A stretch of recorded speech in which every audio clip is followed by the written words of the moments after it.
नमस्कार। संतोष की रिपोर्ट में आप सबों का स्वागत है। और आज हम संतोष की रिपोर्ट में एक बार फिर से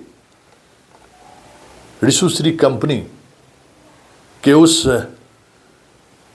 व्यक्ति की चर्चा करने जा रहे हैं जिसे इस कंपनी में छोटा राजन या छोटा शकील की तरह ओहदा प्राप्त है।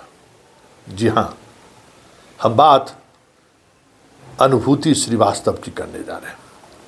वो अनुभूति श्रीवास्तव जिनके यहाँ कल आर्थिक अपराध इकाई का बड़ा रेड हुआ था।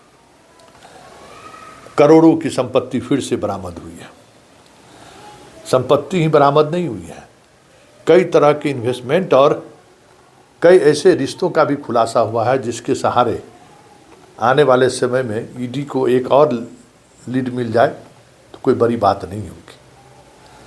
देखिए, आप कह रहे होंगे कि भाई ऋषुश्री का श्री कंपनी की बात क्यों कर रहे हैं और छोटा शकील और छोटा राजन की बात क्यों करने लगे।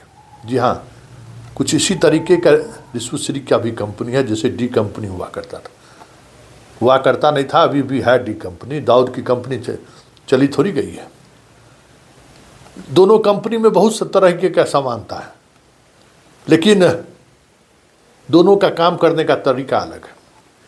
एक 47 और 56 का सहारा लेता है, दूसरा कलम का सहारा लेता है। ये बिहार में एक नया ट्रेंड चला है।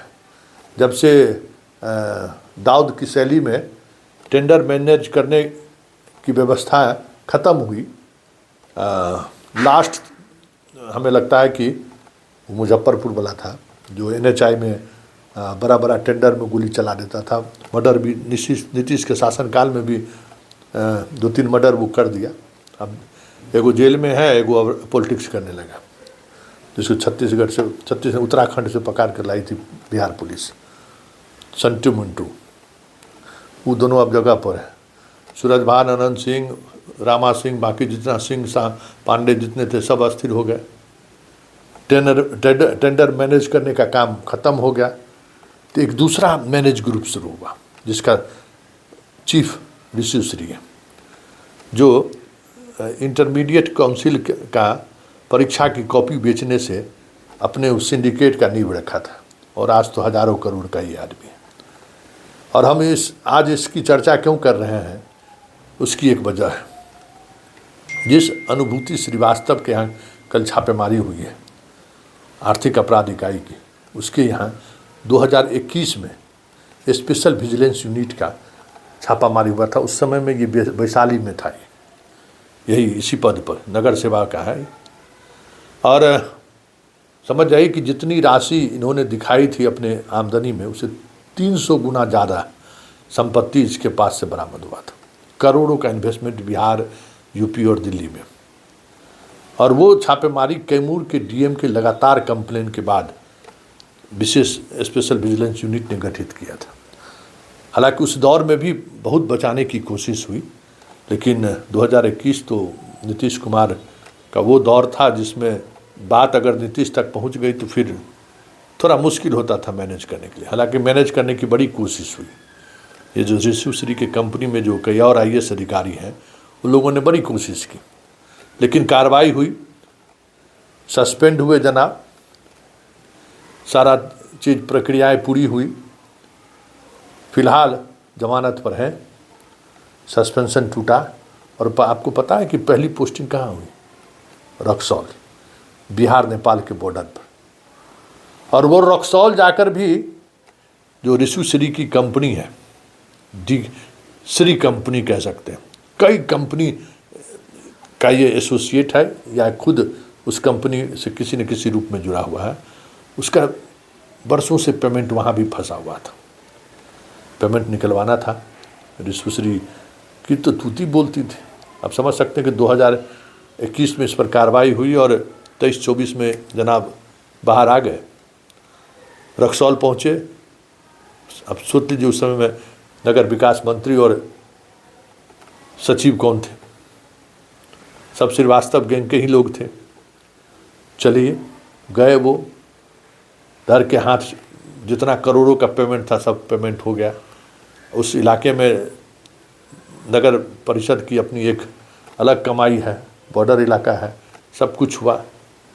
वहाँ से इसकी पोस्टिंग फिर सहरसा हुई। सहरसा में नगर निगम है, सीधे तौर पर ये नगर सेवा वाली की सीधे तौर पर पोस्टिंग नहीं हो सकती थी।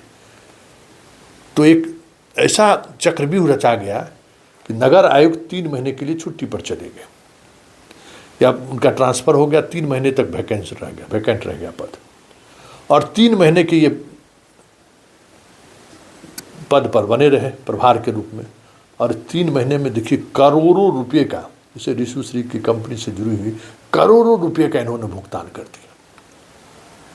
हाल ही में इसको लेकर शिकायत हुई थी ईडी के बीच। ईडी बिहार सरकार की एजेंसी को भी इसकी सूचना दी और सहरसा को भी सूचना दिया कि भाई इन पर मामला चल रहा है, कैसे पेमेंट हो गया, इस पर पेमेंट करने से पहले ईडी को जानकारी देनी चाहिए थी। खैर उस पर एक और खुलासा कल चलाएंगे कि सहरसा में चल क्या रहा है, ऋषुश्री को कैसे अभी भी उसका नेटवर्क चल रहा है, अभी भी उसके कंपनी को कैसे पैसा पहुंच रहा है, सबका भी खुलासा करेंगे। अभी तो सिर्फ उसके छोटा राजन और छोटा शकील की ही बात कर लेते हैं, जिसके सहारे अभी बिहार में अभी भी नगर विकास विभाग में उसी की चलती है, ब्याडा में उसी की चलते हैं। ईडी के लगातार पत्राचार के बावजूद भी ऋषुश्री से जुड़े हुए पूरे बिहार में कितने काम चल रहे हैं, किस स्तर पर काम चल रहे हैं, विभाग दूसरी बार भी प्रश्न देने के बाद अभी तक पूरी रिपोर्ट नहीं सौंपी है। जांच एक जगह आकर ठहरा हुआ है, उसमें अभी श्रीवास्तव जी के यहाँ कल रेड हो गया। तो ये एक नेटवर्क है, पदाधिकारियों की पोस्टिंग कराना, उसके सहारे कंपनी के जायज़ नाजायज़ तरीके से काम किए गए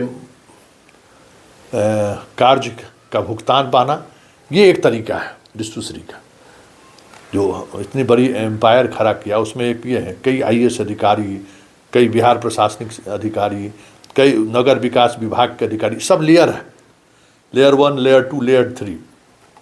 इन तीनों लेयर का वो इस्तेमाल करता है, टेंडर लेने से लेके टेंडर पास कराने तक, फिर काम कराने से लेके भुगतान तक, सभी इसमें कहीं 47 और 56 का इस्तेमाल नहीं होता है। किसी को पता भी नहीं चलता है कि पूरे शहर में लाइट लगाने के लिए 50 करोड़ का टेंडर हो गया है। सब ऊपर बात ख़त्म है, चाइनीज बल्ब वाला लगा दिए, पेमेंट लिए, सब अपने अपने जगह पर, किसी को कट भी देने की जरूरत नहीं है। एक दौर था ना कि बिहार में ठेकेदारी लीजिएगा तो 47 वाले को कट देना पड़ता था, बिना उनके मर्जी का काम मिल ही नहीं सकता था। अब बिना ऋषुश्री के मर्जी का नगर विकास विभाग, भवन निर्माण विभाग, बहुत सारे ऐसे विभाग थे जहाँ इसकी अनुमति के बगैर आपको काम ही नहीं मिलता। तो ये इसका एक सिंडिकेट था, जिस सिंडिकेट पर एक बार फिर से इकोनॉमिक ऑफेंस ने धावा बोला है। लेकिन बड़ा सवाल ये है कि ये तो हैबिचुअल हो गया ना भाई, लगातार मतलब कार्रवाई होने के बावजूद भी छापामारी हुई, इस तरीके से मीडिया में खबरें आई और 4 साल बीता नहीं कि फिर पर कार्रवाई। दुस्साहस देखिए, कहा जा रहा है कि इनके कई रिश्तेदार नातेदार जज साहब हैं। 2021 में जब इन पर छापेमारी हुई थी तो काफ़ी दबाव डाला गया था जांच एजेंसी पर। ये अलग बात है कि जांच एजेंसी ऋषुश्री और उस जुडिशरी का जो एक नेटवर्क था उसके प्रभाव में नहीं आया। फिर भी बहुत सारा सहयोग इनको मिला है, क्योंकि ऋषुश्री के सिंडिकेट में सिर्फ पदाधिकारी भी नहीं हैं, उधर के भी लोग हैं, हर सेक्शन के लोग हैं जो इनको सहयोग करते हैं। उस बार एक स्तर पर जाकर चीज़ें ठंडे बस्ते में डाल दिया गया था, फिर से छापेमारी हुई है, इस बार दूसरी एजेंसी छापेमारी की है। तो ये देखना दिलचस्प होगा कि अब इस मुद्दे को लेकर, इस मसले को लेकर ईडी आगे क्या कार्रवाई करती है, क्योंकि ऋषुश्री के पेमेंट से सीधे तौर पर अभिभूत श्रीवास्तव का तार जुड़ गया है।